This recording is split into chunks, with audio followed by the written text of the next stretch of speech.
അച്ഛൻ പണ്ടെങ്കിലും എന്തെങ്കിലും പറഞ്ഞിട്ടുണ്ടോ ധ്യാൻ ചേട്ടന്റെ ഒരു അല്ല ചെറുതിലുള്ള ധ്യാൻ ചേട്ടൻ ആ ചുറുചുറുക്കും വളർച്ചയൊക്കെ കാണുമ്പോഴേക്കും അച്ഛൻ ഇങ്ങനെ എന്റെ മോൻ വലുതാവുമ്പോ അങ്ങനെ എന്തെങ്കിലും? നല്ല അച്ഛനാ പറയാ. എന്റെ അച്ഛനെ അറിയില്ലെന്ന് തോന്നുന്നു. അറിയാലോ, അത്ര അറിയില്ല. വീട്ടിലുണ്ട്, പോയി പരിചയപ്പെടാം. ഒരു ഇന്റർവ്യൂ കൊടുക്കാൻ പറ്റിയ സമയമാണ്. എല്ലാം തുറന്നു പറയും. ഫ്ലോറിലേക്ക് വിളിച്ചോ, ഞങ്ങള് വന്ന് ഡ്രോപ്പ് ചെയ്യാം. എല്ലാവരെ പറ്റിയും പറയും. മലയാള സിനിമയിലെ അടുത്ത എല്ലാ പ്രഗത്ഭരെ പറ്റിയും പുള്ളി പാതോരാതെ സംസാരിക്കും.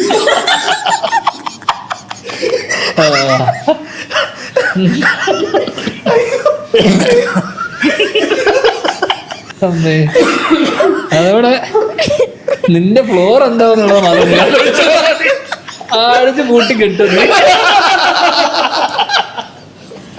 ഇവരൊരു വീട്ടിലാണ് താമസിക്കുന്നത്. ഇവര് സ്വന്തമായിട്ട് വീടൊന്നുമില്ല, ഇവര് വീട് വെച്ചിട്ടില്ല. ഇടയ്ക്ക് വീട്ടിലോട്ട് വരുമ്പോ ഇവ വീട്ടിലുണ്ടാവും. ഫ്ലാറ്റ് ഉണ്ട് പിന്നെ 1000 സ്ക്വയർ ഫീറ്റ് വീട്ടിലാണ് താമസിക്കുന്നത്. 7000 സ്ക്വയർ ഫീറ്റ് എന്റെ അച്ഛൻ്റെ വീട്ടിലാണ് താമസിക്കുന്നത്. അത് അച്ഛൻ സ്വത്ത് പാർട്ടീഷൻ കഴിഞ്ഞാൽ എനിക്ക് തരാന്ന് പറഞ്ഞു. ഇവൻ എഴുതി വാങ്ങി. 1000 സ്ക്വയർ ഫീറ്റ്, 1000 സ്ക്വയർ ഫീറ്റ്, അതില് 200 സ്ക്വയർ ഫീറ്റ് ടോയ്ലറ്റാ. 200 സ്ക്വയർ ഫീറ്റിലാണ് കിടക്കുന്നത്. ഞാൻ I am only as good as my director. നല്ല സംവിധായകരോട് വരുമ്പോ അഭിനയിക്കും. മോശം സംവിധായകരോട് വരുമ്പോ മോശമായിട്ട് അഭിനയിക്കും. ഞാൻ ഏറ്റവും മോശമായിട്ട് അഭിനയിച്ച എനിക്ക് കുഞ്ഞിരാമായിട്ട് നമ്മള് അവിടെ വീട്ടിൽ പോയിട്ട് കഴിക്കേണ്ടി വന്നു. പറയുന്ന അത്രയൊന്നുമില്ല, ഒരു 6 ടേക്ക് പോയി. 12 ടേക്ക് പോയി. 18 എന്നല്ലേ കഴിഞ്ഞ 18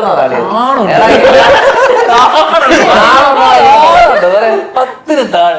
ഞാനൊക്കെ ഒരു ആർട്ടിസ്റ്റിനെ കൂടെ സപ്പോർട്ട് ചെയ്യാന്നുള്ളതാണ് മറ്റേ ആർട്ടിസ്റ്റ് ചെയ്യേണ്ടത്. അല്ലാതെ ഓപ്പോസിറ്റ് വന്നിട്ട്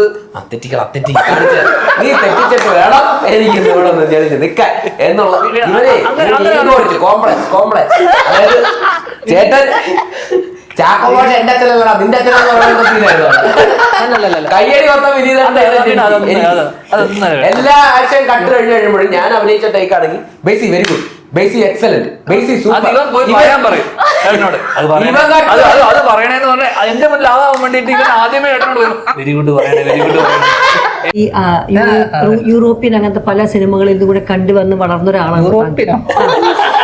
അമേരിക്കൻ സിനിമകൾ, യൂറോപ്യൻ സിനിമകൾ, ഇറാൻ അങ്ങനത്തെ പടങ്ങളിലേക്ക് വരുമ്പോൾ താങ്കളുടെ മനസ്സിൽ എന്തായിരുന്നു ഒരു ചിന്ത? അതെങ്ങനെയായിരുന്നു അതിലേക്ക് ആ ക്യാരക്ടറിലേക്ക് കയറി വന്നത്? പക്ഷെ ഞാൻ പറഞ്ഞത് നമ്മുടെ ഡയറക്ടർ ടഫല്ലേ. എന്താ വേണ്ട ചേച്ചിക്ക്? യൂറോപ്യൻ രാവിലെ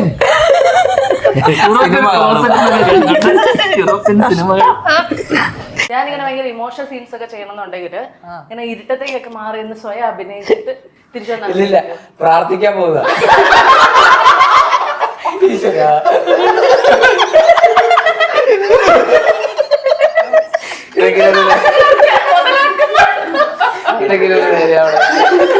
ആകപ്പാടെ കിട്ടിയ ഒരു പിടികൊള്ളിയാണ്. നോക്കിയിട്ട് പ്രവചിച്ചിട്ടുണ്ട്. അതായത് നിങ്ങൾ കലാരംഗത്ത് വരും, 3 കാര്യങ്ങൾ ചെയ്യും, ദേശീയ തലത്തിൽ അംഗീകരിക്കപ്പെടുന്നു. അപ്പൊ അച്ഛൻ അയാളെ പുച്ഛിച്ചിട്ട് പോകുന്നതാണ്. കഴിവുള്ള 2 മക്കളുണ്ടാവും.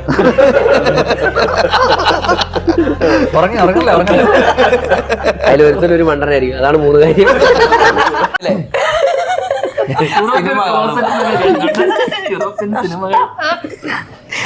ചേച്ചി നമ്മളെ മലയാള സിനിമയല്ലേ ചെയ്യുന്നത്? നമ്മളെ യൂറോപ്യൻ കണ്ടില്ലെങ്കിലും കുഴപ്പമില്ലല്ലോ. അല്ല ടഫ് ചോദ്യം ചോദിക്കാൻ പറഞ്ഞു ഞാൻ. ശരി, കാരണം 70s പീരീഡ്സിലെ സിനിമയാണ്. അപ്പൊ ആ 70s ഒരു കോടമ്പാക്കം കഥ പറയുമ്പോൾ താങ്കൾ അത് ക്യാരക്ടറിലേക്ക് എങ്ങനെ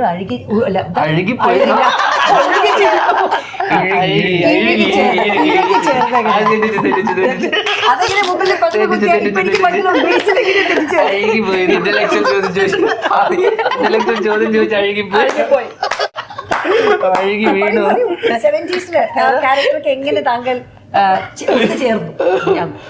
നമ്മള് ആ വന്നു കഴിഞ്ഞാൽ ഡയറക്ടർ നമ്മുടെ അടുത്ത് കൃത്യമായിട്ട് നമ്മൾ പറയുന്നത് എന്താണോ അത് നമ്മളങ്ങ് ചെയ്യാന്നുള്ളതാണ്.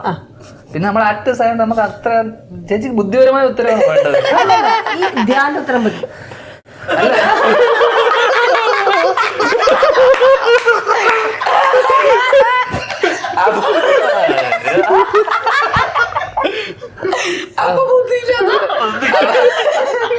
അപ്പൊ എന്നെ എന്തെങ്കിലും മണ്ടത്തരം പറ